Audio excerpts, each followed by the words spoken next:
When we're grappling with the issue of the Donald Trump administration uh, approach to the administrative state, what do we mean by administrative state? I guess that would be the first question to ask.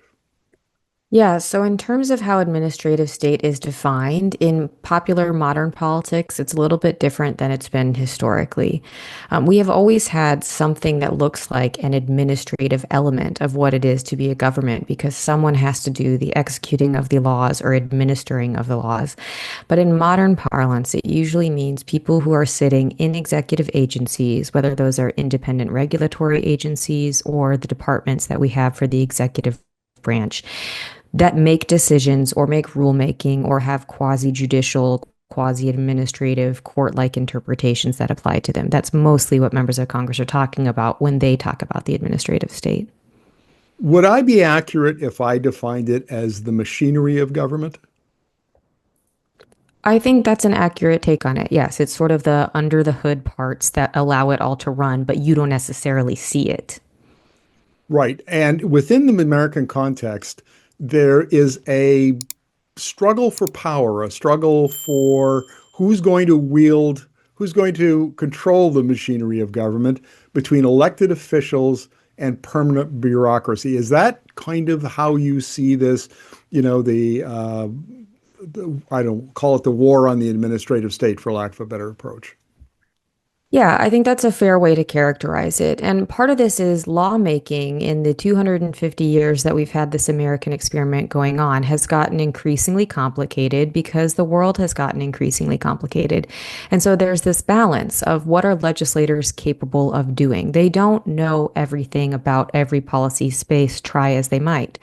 And so they have to sometimes leave open to interpretation or wiggle room when they're crafting legislation that then the executive agency or the administrative agency that's tasked with carrying out the legal provisions of that law have to fill in the blanks. And the way that we've done this have changed over time, but there is this sort of back and forth balance on who gets to write the laws versus who gets to write the generalities of the laws and then the specific interpretations that might get defined later on by some administrative agency. Let's talk a little bit of history here because my take on American history as a Canadian would be that the American administrative state really began with Franklin Delano Roosevelt and the New Deal in 1933. Would you agree or disagree? I would disagree with this, but I wouldn't fault you for thinking it because most of what we talk about is in reaction to things that were happening under FDR as part of the New Deal. But I think this actually goes back a lot further. If we're looking at sort of administrative agencies that were created by Congress in the executive branch. In 1887, we get our very first Interstate Commerce Commission. And what this does is it recognizes that there's a lot of things that are going to happen in interstate commerce, whether that's how rails are going to be regulated, what about water that goes from state to state, power, communications, commodities. And Congress created the Interstate Commerce Commission to be sort of outside of politics, to do the expert work of figuring out how these sorts of things would happen. And then it sort of plays on in the background. And it's not really until FDR that you get this resurgence of administrative state capacity because we have all these new agencies that are being made to work on New Deal initiatives that he and his administration wanted to put forward. Is it fair to say that the arc of the administrative state in the US was to build and expand up to, say from FDR through the Second World War and afterwards, and then into the night, say 1980. I think for me, Ronald Reagan is kind of the demarcation point where things began to change, and there was more of an attack on the administrative state and an attempt to make it smaller, to shrink it. Would that be fair? I think that is a fair characterization. There's also this sort of back and forth that's happening in the courts during this time that's sort of outside of executive or legislative politics that's speaking about what do we think about the division of powers? Can Congress actually legally delegate these things to the executive if they're supposed to be the lawmaking branch? And so that does go back and forth. But I think what you're noting the point of FDR and then sort of the conservative modern movement that starts potentially with Ronald Reagan as being an inflection point seems fair to me. I want to ask the next question because I think, could almost ask this a bit in any interview, cui bono, who benefits? Because it seems that if we're talking about who wields authority. First of all, you've got, is it government? Is it forces outside of government, which would be the private sector? I think we would generally think of it that way.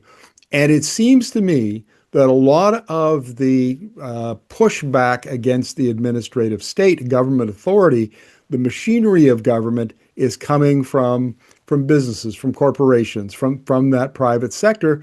Because if you can reduce the amount of regulation, if you can reduce the amount of taxation, then you benefit. Yeah, so is the question who benefits from the administrative state or who benefits from pushing against the administrative state? Either one or both.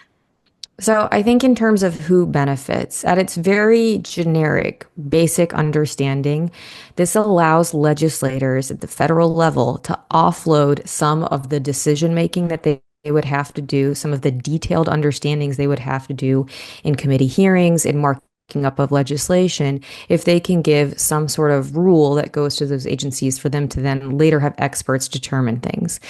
In terms of who benefits from those expert determinations, someone could argue that the American people, if it's the case that the experts say, like, there's this pollution or this pollutant that we really need to get a hold of, and it's this many parts per million that get put into the water, a business might be unhappy about that because it's going to regulate how they're going to do their business. But there's an argument there that the American public benefits in a way that you can't really attribute to Congress. You can't really attribute to an agency, but it is sort of this administrative underpinning that's happening.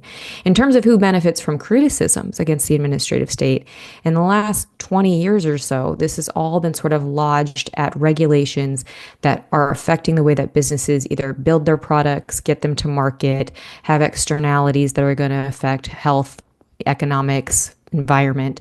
And so different people stand to benefit from different sorts of perspectives that you have here. But I think you can make arguments on many sides as to why this is a good thing, but also why it sometimes can be a bad thing.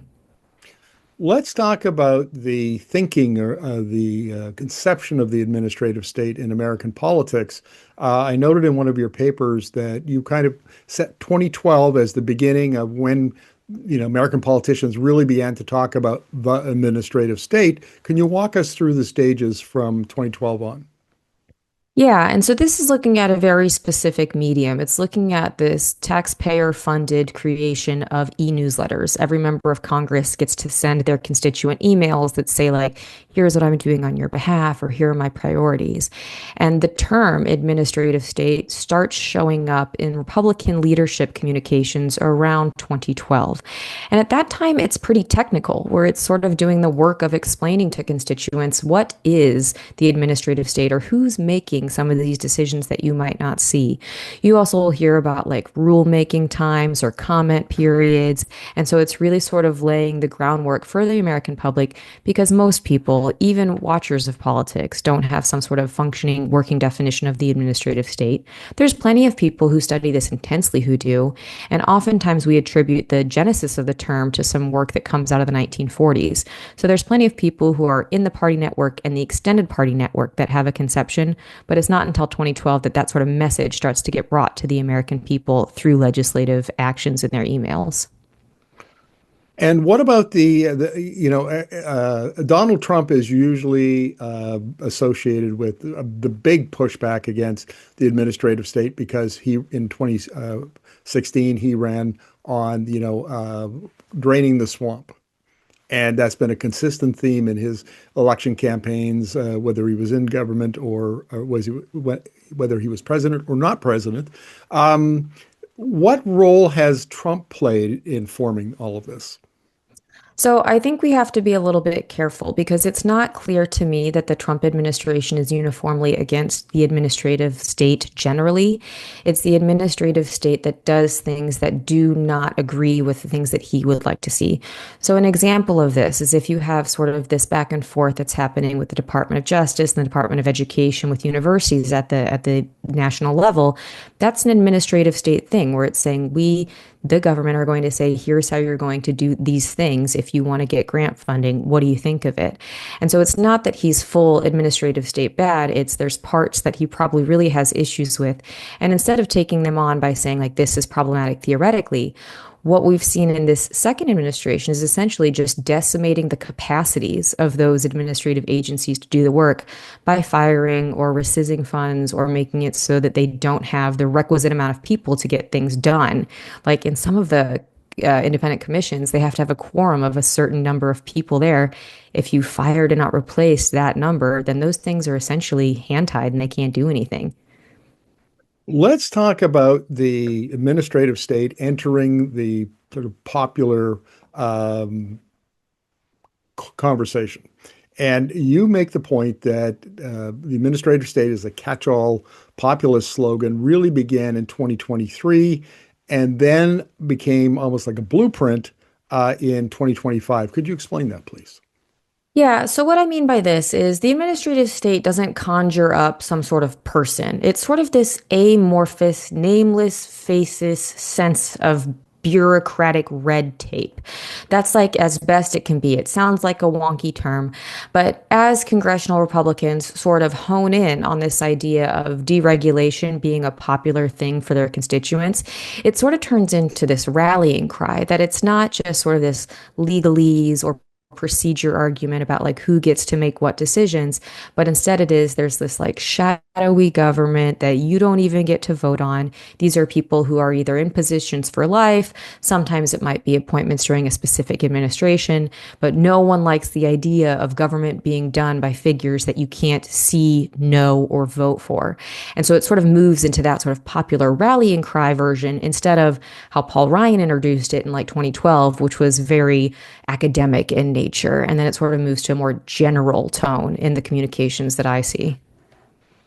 Uh, Lindsay, thank you very much for this.